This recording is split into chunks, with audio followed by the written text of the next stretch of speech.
नमस्कार, आप देख रहे हैं मिथिलांचल का पहला डिजिटल न्यूज नेटवर्क मेरा गांव मेरी धरोहर न्यूज। मैं हूं आकाश मिश्रा। इस वक्त की बड़ी खबर, कलवाही नरार हत्याकांड के साजिश करता है घर इश्तिहार वारंट। बिहार के मधुबनी जिला के कलवाही थाना क्षेत्र अंतर्गत नरार गांव रितेश चौपाल हत्याकांड में साजिश के तहत पुरानी आपसी विवाद के कारण खेला गया था खूनी खेल। 2 अभियुक्त कर चुके हैं आत्मसमर्पण। शेष 8 अपराधी हत्याकांड के बाद से ही फरार अपराधी के घर चिपकाया गया इश्तिहार वारंट। गोली मारकर हत्या कर दी गई थी। उसमें 2 अभियुक्त अब तक रुपेश चौपाल और अखिलेश चौपाल माननीय न्यायालय में आत्मसमर्पण कर चुके हैं।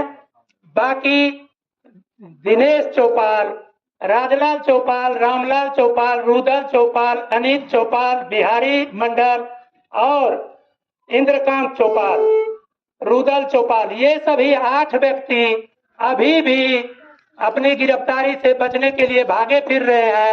इन सबों के विरुद्ध माननीय न्यायालय से इश्तिहार वारंट, कुर्की से ठीक पहले का ये वारंट है।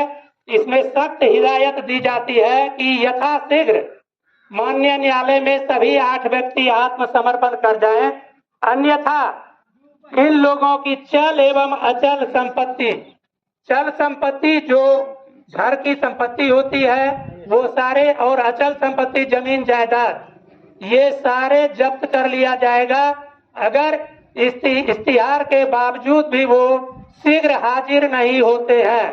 कि दिनांक 17/2/23 के संध्या में पुराने विवाद को लेकर रितेश चौपाल, जिनके पिता का नाम पूरन चौपाल है, उस लड़के की हत्या गोली मारकर कर दी गई थी। के दरवाजे पर निर्गत इश्तिहार वारंट की छाया प्रति चिपका दी गई है, जो कि सबके सहज दृश्य भाग पर चिपका हुआ है।